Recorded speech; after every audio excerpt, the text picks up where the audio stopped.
1830 और 1848 के क्रांतिकारी आंदोलन, जिसमें हमने पूर्व के जो 2 वीडियो जो थे उसमें हम पहला जो वीडियो था उसमें लुई 18वें का शासनकाल किस प्रकार का था, इसके अलावा उसके द्वारा संवैधानिक आज्ञा पत्र जो जारी किए गए उसके बारे में, इसके अलावा फ्रांस में विविध राजनीतिक दल जो उनके बारे में अध्ययन कर रहे थे।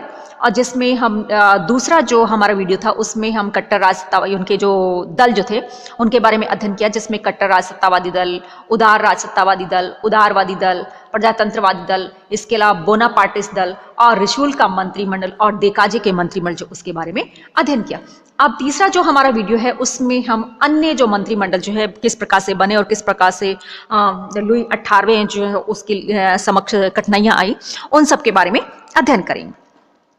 तीसरा जो था रिशुल का द्वितीय मंत्रिमंडल, यानी कि पहले उसने मंत्रिमंडल बनाया था, फिर उसको त्यागपत्र देना पड़ा, फिर बाद में देकाजे का मंत्रिमंडल बना और देकाजे के मंत्रिमंडल के बाद में दोबारा किसका, रिशुल जो है उसका दोबारा फिर से मंत्रिमंडल बना कि देकाजे को पदच्युत करने के बाद रिशुल को फिर से प्रधानमंत्री बनाया गया और उसने कुछ प्रतिक्रियावादी अधिनियम बनाए कि प्रेस की स्वतंत्रता तथा व्यक्तिगत स्वतंत्रता जो उसको उसने खत्म कर दिया और निर्वाचन के कानून बदल दिए गए तथा गुप्त मतदान प्रणाली समाप्त कर दी गई और निर्वाचकों की संपत्ति की योग्यता को भी बढ़ा दिया गया और भूस्वामियों को 2 मत देने का अधिकार प्रदान किया गया। इस नीति का उदारवादियों ने तो विरोध किया ही, किंतु राजसत्तावादी भी रिशुल से संतुष्ट नहीं हुए। 1821 के चुनाव में कट्टर राजसत्तावादी दल के सदस्यों की संख्या बढ़ गई, जिससे रिशुल की शक्ति काफी कमजोर हो गई। इधर लाइबेक के सम्मेलन में फ्रांस के प्रतिनिधि द्वारा नेपल्स में ऑस्ट्रिया के हस्तक्षेप की नीति का समर्थन करने के कारण रिशुल जो उसका भयंकर विरोध किया गया और अंत में 12 दिसंबर 1821 को रिशुल ने फिर से त्यागपत्र दे दिया। फिर बाद में विलेल का मंत्रिमंडल कि रिशुल के बाद में कट्टर राजसत्तावादी विलेल को प्रधानमंत्री बनाया गया और उसे काउंट आतुर्वा का पूरा समर्थन मिला हुआ था। अब कट्टर राजसत्तावादी अपनी प्रतिक्रियावादी नीति के द्वारा फ्रांस में फिर से प्राचीन व्यवस्था स्थापित करना चाहते थे। विलेल ने भी शीघ्र ही अपनी घोर प्रतिक्रियावादी नीति जो उसका परिचय दिया। मार्च 1822 के एक कानून के द्वारा समाचार पत्र जो थे उनके ऊपर कठोर नियंत्रण स्थापित किया गया, शिक्षा पर चर्च का नियंत्रण स्थापित किया गया और व्यापारियों और जागीरदारों की स्वार्थ पूर्ति हेतु विदेशी माल के आयात पर भारी चुंगी लगा दी गई और जनवरी 1823 में स्पेन के शासक फर्डिनेंड सप्तम को विद्रोह का दमन करने के लिए सैनिक सहायता दी गई, जिससे फर्डिनेंड की शक्ति फिर से स्थापित हुई। और यह विधि की अनोखी विडंबना थी कि जिस फ्रांसीसी सेना ने यूरोप में स्वतंत्रता, समानता तथा भ्रातृत्व का संदेश पारित किया था, वही सेना निरंकुश राजतंत्र की पुनः स्थापना में सहायता कर रही थी और इसके बाद निर्वाचक नियमों में संशोधन किया गया, जिससे मताधिकार और अधिक संकुचित हो गया और निम्न सदन का कार्यकाल 5 वर्ष से बढ़ाकर 7 वर्ष कर दिया गया। फलस्वरूप फरवरी मार्च 1824 के निर्वाचन में विलेल के विरोधी उदारवादी दल को 435 स्थानों में से केवल 17 स्थान ही मिले और इस प्रकार से अब प्रतिक्रियावादी नीति को निर्विरोध कार्यान्वित करने का मार्ग प्रशस्त हो गया। और इस समय तक लुई 18वां का अत्यंत ही बूढ़ा हो चुका था, अतः उसने राज्य का सारा कार्य जो था काउंट आतुर्वा पर छोड़ दिया, जो कि घोर प्रतिक्रियावादी था और उसके विरुद्ध धीरे धीरे फ्रांस में आवाज उठने लगी तथा गुप्त क्रांतिकारी समितियां जो उनका भी गठन होने लगा। किंतु भाग्यवश लुई 18वें के शासनकाल में कोई उथल पुथल नहीं हुई और 15 सितंबर 1824 को लुई 18वें जो उसकी मृत्यु हो गई। तो इस प्रकार से लुई 18वें जो उसके शासनकाल में बहुत सारे मंत्रिमंडल बनाए और बहुत सारे मंत्री जो है उनको हटाया गया, यानी कि फ्रांस जो उसमें निरंतर एक के बाद एक परिवर्तन ही चलते। उसके बाद में आता है चार्ल्स दशम का शासनकाल। लुई 18वें की मृत्यु के बाद में उसके भाई काउंट आतुर्वा चार्ल्स दशम जो उसके नाम से गद्दी पर बैठा और उस समय उसकी आयु लगभग 67 वर्ष थी और वह कट्टर राजसत्तावादी दल का प्रधान था तथा क्रांति का कट्टर विरोधी और सम्राट के दैवी अधिकारों का प्रबल समर्थक था।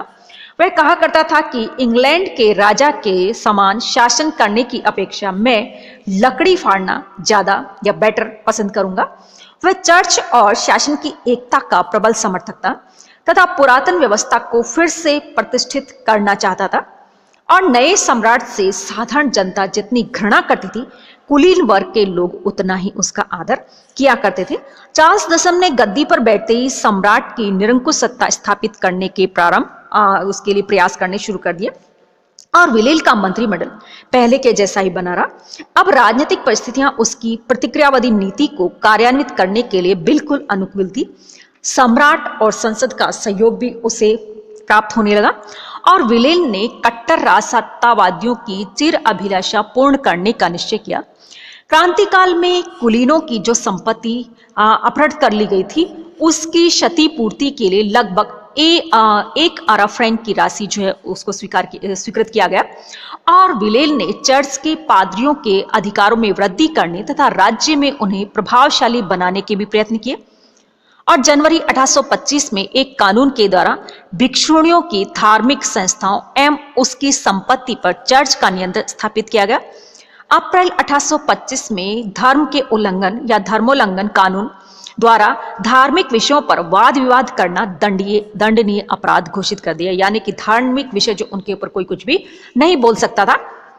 सम्राट ने जेसुइट पादरियों को वापस फ्रांस आने तथा राज्य की पाठशाला में धर्म की शिक्षा देने की अनुमति प्रदान कर दी।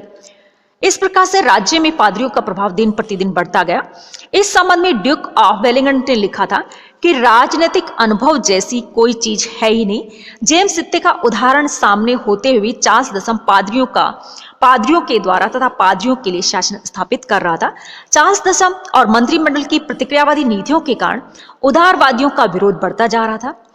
विरोधी पक्ष के समाचार पत्र सरकार की कटु आलोचना कर रहे थे तथा ये समाचार पत्र जनता में लोकप्रिय होते जा रहे थे। इसलिए विलेल ने समाचार पत्र के प्रकाशन पर भी प्रतिबंध लगाने के उद्देश्य से एक कानून जो उसका प्रारूप तैयार किया, किंतु जनता जो थी उसने इसका विरोध किया। इसलिए अप्रैल 1827 में सरकार को यह प्रस्ताव वापस लेना पड़ा और 27 अप्रैल 1827 को जब सम्राट नेशनल गार्ड की परेड का निरीक्षण कर रहा था, तब उसकी कुछ टुकड़ियों से आवाज आई कि मंत्रियों का नाश हो, जेसुइट का नाश हो। इस पर विलेन ने तुरंत ही नेशनल गार्ड को समाप्त कर दिया तथा एक अध्यादेश द्वारा समाचार पत्रों पर कठोर प्रतिबंध लगा दिए गए और विदेश नीति के क्षेत्र में ब्रिटेन के साथ गठबंधन करके टर्की के विरुद्ध यूनान की सहायता की गई। 1827 में नवारिनो के युद्ध में टर्की का बेड़ा नष्ट कर दिया गया। इन घटनाओं की भी उसके विरोधियों ने बहुत आलोचना की। विलेन ने अपनी स्थिति सुदृढ़ बनाने के लिए सम्राट से 2 अध्यादेश निकलवाए। पहला तो ये कि उच्च सदन में 76 नए सदस्य मनोनीत किए गए ताकि वहां उदारवादियों के बहुमत को समाप्त किया जा सके।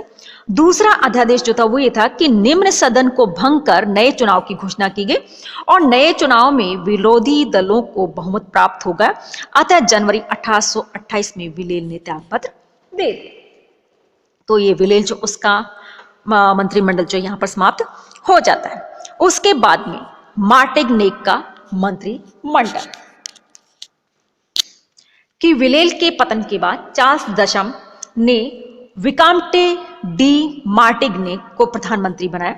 यद्यपि मार्टिग्नेक राजसत्तावादी था, किंतु वह कट्टर राजसत्तावादियों एवं कट्टर उदारवादियों के बीच समझौतेवादी नीति को अपनाना चाहता था। उसने समाचार पत्रों पर लगे प्रतिबंधों तथा शिक्षा पर धार्मिक नियंत्रण को समाप्त कर दिया। उसने कम्यून एवं कैंटनों की परिषदों की चुनाव प्रणाली में नियंत्रण को समाप्त कर दिया गया। उसमें सुधार के प्रस्ताव रखे, किंतु उसने केंद्रीय व्यवस्थाओं पिका जो थी उनकी निर्वाचन प्रणाली में कोई भी सुधार नहीं किया, जिससे उदारवादी असंतुष्ट हो गए।